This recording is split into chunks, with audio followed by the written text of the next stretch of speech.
দূরে চলে গেছেন ছেড়ে, তবু আমাকে টিজ না করলে আপনার চলছে না, না? টিজ করছি? আমি তো কেন টিজ করতে যাব? যাকে, অনেক রাত হয়েছে, আমার ঘুম পাচ্ছে। হ্যাঁ, আমি এমনি জানতে ফোন করেছিলাম যে আপনি ঠিকমতো পৌঁছে গেছেন কিনা। এমন করে বলছে যে না আমার হাতে অঢেল সময়। শোনো, আমার হাতে বেশি সময় নেই। দু চোখে ঘুম নেমে এসছে, এখন ঘুমোবো আমি নিশ্চিন্তে। কাল সকালে উঠে কাজে জয়েন করব, বুঝেছো? আমি জাস্ট ফোনটা করলাম এটা জানতে যে সকালে এত কান্নাকাটি করছিল, এখন কেমন আছো? জেনে নিয়েছেন? হ্যাঁ, জেনে গেছি। তুমি তো জানতে পেরেছো যা জানতে চেয়েছো? হ্যাঁ, জানা হয়ে গেছে। ঠিক আছে, তাহলে ফোনটা রাখো এখন। আগে না, আগে আপনি ফোনটা রাখুন। না, আমি রাখবো না, তুমি আগে ফোন রাখবে। বললাম তো না, ফোনটা আপনি করেছেন তাই ফোনটা আগে আপনি রাখবেন। তুমি তো বলেছিলে, তখন থেকে আমাকে চেষ্টা করে যাচ্ছ ফোন করতে, তাই বলছি ফোনটা রাখো। সে তো মাত্র ওই দুবারই চেষ্টা করেছিলাম, বললাম না সৌজন্যের খাতিরে। তাহলে চেষ্টা যখন করেছো তুমি রাখো ফোনটা। আপনিই তো বলেছিলেন, আপনি নাকি আমাকে অনেকক্ষণ ধরে চেষ্টা করে যাচ্ছিলেন ফোন করার, আর আপনি আমাকে ইডিয়েটও বলেছিলেন, কারণ আপনি ফোনটা আমাকেই করছিলেন, বলেননি? হ্যাঁ বলেছি, ওই দু একবার ট্রাই করেছিলাম সৌজন্যের খাতিরে, ওই একটু ভদ্রতার খাতিরে। তাই তো, ঠিক আছে, আমি ফোনটা রেখে দিচ্ছি। ইমন, কি? একা ঘরে তোমার ঘুমোতে ভয় লাগবে না তো? জাগে ঘুম পূরবী পারে, শ্রাবণ দহন বর্ষা। কি হলো ইমন, উত্তর নেই যে? মেঘ জমে এখন থেকে তো আমাকে একাই থাকতে হবে, ভয় পেলে তো চলবে না। যাই হোক, আপনি কিন্তু সাবধানে থাকবেন, জায়গাটা কিন্তু একদমই ভালো না। আমার সাবধানতা নিয়ে তুমি চিন্তা করো বুঝি? আর আমার একা থাকার কথা আপনি ভাবেন বুঝি? ভাবি বলে তো জিজ্ঞেস করলাম। আমিও ভাবি বলেই জিজ্ঞেস করেছি। আচ্ছা ঠিক আছে, অনেক রাত হয়েছে, এখন ঝগড়া করবো না। আশা করব আগামী দিনগুলো তোমার খুব ভালো কাটবে। আমিও আশা করব যাতে এরপর আপনার দিনগুলো খুব ভালোই কাটে। আমরা দুজনেই তো ভালো থাকতে চেয়েছিলাম ইমন। হ্যাঁ, সেই জন্যই তো এত সুন্দর ব্যবস্থা করে গেছেন আপনি, এটা আমার কাছে বেশ পরিষ্কার। আমাকে একটা থ্যাঙ্কস দেবে না ইমন? থ্যাঙ্কস তো একটা দেওয়া উচিত, ডিজার্ভ করি। আমি শুধু নিজে ভালো থাকার ব্যবস্থা করিনি, তার সঙ্গে যাতে তুমি ভালো থাকতে পারো সেই ব্যবস্থাও করে দিয়েছি, করিনি? আমি না থাকলে যে তুমি কত ভালো থাকো সেটা তো আমি জানি, আর সেইটা বুঝেই আমি আগে থেকে এই ব্যবস্থা করে রেখেছিলাম। একটা থ্যাঙ্কস দেবে না তার জন্য?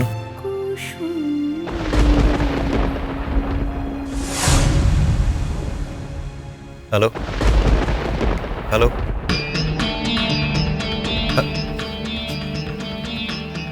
কি দুম করে মুখের উপরে ফোনটা কেটে দিল?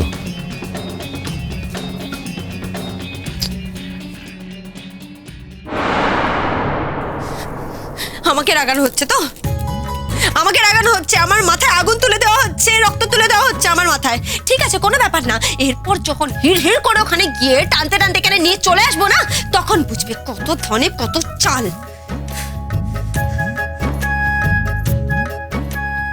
রাগটা করলো কি ওই কথাটা বললাম বলে? কিন্তু কথাটা তো ঠিকই বলেছি, তাহলে রেগে গেল কেন? তার মানে কি ও আমাকে একটু একটু মিস করছে?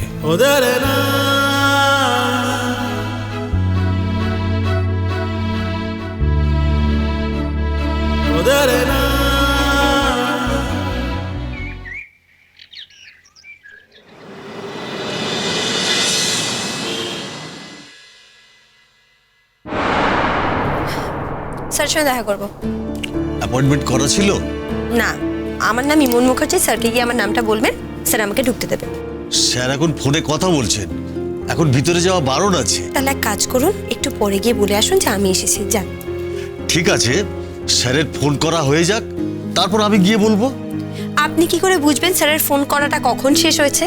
এক কাজ করুন, আমাকে একটা স্লিপ দিন, আমি নিজের নামটা লিখে আপনাকে দিয়ে দিচ্ছি, আপনি স্যারের কাছে গিয়ে দিয়ে আসুন, যান। না ম্যাডাম, স্যার রাগ করবেন, আমার চাকরি চলে যাবে।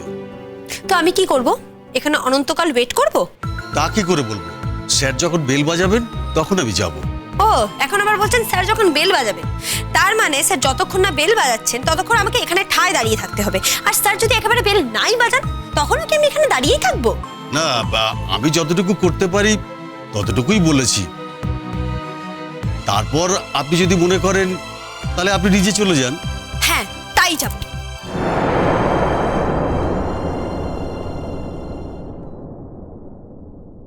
মেয়েটা যদি আমার কাছে আসে আমি ওকে কি বলবো বলো তো? বলবেন যে আমি বলে এসেছি, আমার ট্রান্সফার হয়ে গেছে, এই কথাই বলবেন। আমি ওকে মিথ্যে কথা বলতে পারবো না। ও আমার মেয়ের বয়সী, আমি কি করে ওকে মিথ্যে কথা বলি বলো তো? মনে হয় আসবে না, আর যদি আসেও তাহলে আমার জন্য প্লিজ এইটুকু করবেন। আপনাকে তো আসার আগে সব কথা বলে এসেছি স্যার, আমাদের সম্পর্কে এটা আমার শেষ চ্যালেঞ্জ। আমি এই শেষবারের মতো দেখতে চাই যে কি হয়। আপনি যে আমাকে এখানে বিশেষ কাজে পাঠিয়েছেন মোটে 7 দিনের জন্য, সে কথা বলবেন না স্যার প্লিজ। আর তারপর যখন 7 দিন পরে তুমি ফিরে আসবে তখন কি হবে? যদি এ 7 দিনের মধ্যে আসে তাহলে আমি ফিরে যাব স্যার, আর যদি না আসে তাহলে আপনি এক্সটেন্ড করে দেবেন আমার টেনিয়র। কি যে তোমাদের সমস্যা না, আমি কিছু বুঝতে পারি না। আমার জন্য এটুকু আপনাকে করতে হবে স্যার, যেহেতু আপনি আমাদের দুজনের সঙ্গে জড়িয়ে আছেন, সেজন্য এই হেল্পটুকু আপনাকে করতে হবে স্যার।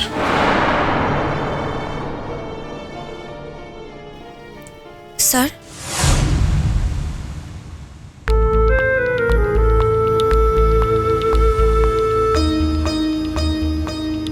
আরে ইমন, কি ব্যাপার? তুমি হঠাৎ? Sir I am really sorry, আমি আপনার ঘরে পারমিশন না নিয়ে ঢুকে পড়েছি, কিন্তু আমি কি করতাম বলুন? দেখুন, আপনি তো ওপাশ ফিরে ফোনে কথা বলছিলেন, তাই আমি ভাবলাম আমি এখানে দাঁড়িয়ে থাকি, যাতে আপনি আমাকে দেখে বুঝতে পারেন যে আমি এসে গেছি।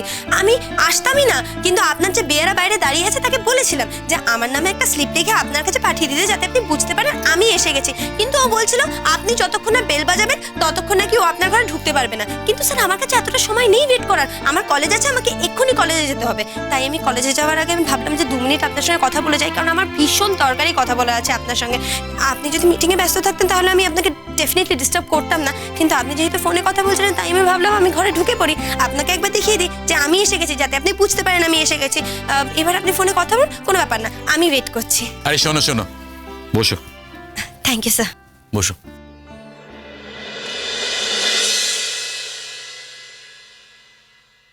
স্যার, হ্যাঁ বলো। ইমন এসছে বোধহয়, গলা শুনতে পেলাম। হ্যাঁ, আমি তো এই আশঙ্কাটাই করছিলাম। দেখুন কি বলে। আপনি তো জানেন সব কথাই যখন বলেছি, আমি এই 7টা দিন নিজের উপর বাজি ধরেছি, নিজের মনের উপর, নিজের বিশ্বাসের উপর বাজি রেখেছি। আপনি তো সবই বোঝেন, না বুঝলে কি আর আমাদের ইস্যু নিয়ে আপনি আমার সঙ্গে 2 ঘন্টা সেশন করতেন? আমি তো আর কথা বলতে পারছি না তোমার সাথে আজকে, তুমি নয় পরে আবার কথা বলো। হ্যাঁ স্যার, বুঝতে পেরেছি। ইমন আপনার সামনে বসে আছে। ঠিক আছে স্যার, আমি বরং আপনি আমাকে যে কাজে এখানে পাঠিয়েছেন সেই কাজটা গুটিয়ে ফেলার চেষ্টা করি। খুব সাবধানে করো। তোমাকে তো আমি সব বলেই দিয়েছি, ম্যাপটাও দিয়ে দিয়েছি, যা করবে একটু দেখে বুঝে করবে, ঠিক আছে? ডোন্ট ওয়ারি স্যার, আমার সব কিছু চোখে ফেলা আছে। আপনি আমাকে নিয়ে একদম চিন্তা করবেন না, নিশ্চিন্তে থাকুন। সব কিছু যত তাড়াতাড়ি সম্ভব গুটিয়ে ফেলে আমি ফিরে আসবো স্যার। হোপফুলি আমি খুব তাড়াতাড়ি কাজটা করে ফিরে আসবো। সে কথা আমি জানি, সেই ভরসাটা আমার আছে তোমার ওপর। আচ্ছা, রাখছি তাহলে। স্যার, বলো। স্যার, আপনি আমাকে একটা কথা দিয়েছিলেন, সেই কথাটা রাখলেন না তো? কি বলো তো, কোন কথার কথা বলছো তুমি? স্যার, আপনার কাছ থেকে তো আমি একটাই কথা চেয়েছিলাম, আমার হাজবেন্ডের ট্রান্সফারটা যাতে আটকে যায়। আর আপনি তো বলেছিলেন আপনি তাই করবেন, আর সেটা হয়েও ছিল।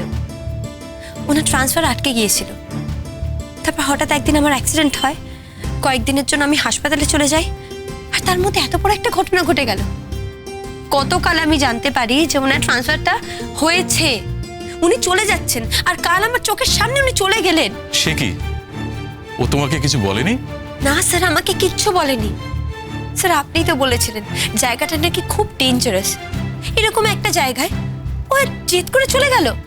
আচ্ছা আমাকে একটা কথা বলো, যে কেউ না কেউ তো ওই জায়গাটাতে যেতই নাকি?